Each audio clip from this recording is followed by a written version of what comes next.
Heart breaking news. Visakhapatnam steel ప్లాంట్లో 8 మంది మసైపోవడం, 6 చికిత్స పొందడం, వారి కుటుంబాల కష్టాలు కన్నీరు చూసి దేవుణ్ణి ప్రార్థిస్తున్నాను.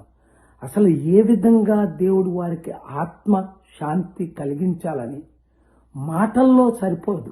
అందరూ ఈ కుటుంబాల కొరకు ప్రార్థించండి.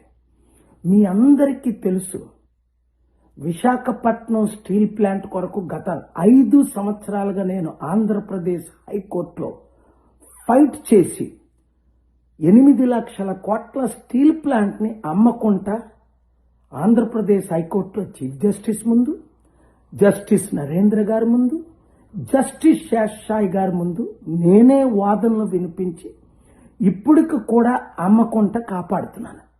కానీ ఈ రాజకీయ నాయకులు ఏం చెప్పారు? మేము విశాఖపట్నం స్టీల్ ప్లాంట్ని కాపాడుతాము, అభివృద్ధి చేస్తాము, అమ్మకుండా ఫైట్ చేస్తామన్న పవన్ కళ్యాణ్ ఏమయ్యాడు ఈరోజు? చంద్రబాబు నాయుడు గారు పెద్ద పెద్ద వాగ్దానాలు ఇచ్చాడు. అక్కడ ఉన్న ఎంపీ, వాళ్ళ బంధు విశాఖపట్నం ఎంపీ, ఆయన పేరు గుర్తులేదు, వీళ్ళందరూ ఏమయ్యారు? ఇప్పుడేమో స్టీల్ ప్లాంట్ మినిస్టర్ వచ్చి కుమారస్వామి టూర్లు చేస్తున్నాడు. ఏంటి ఈ పాపాన్ని దేవుడు క్షమిస్తాడా?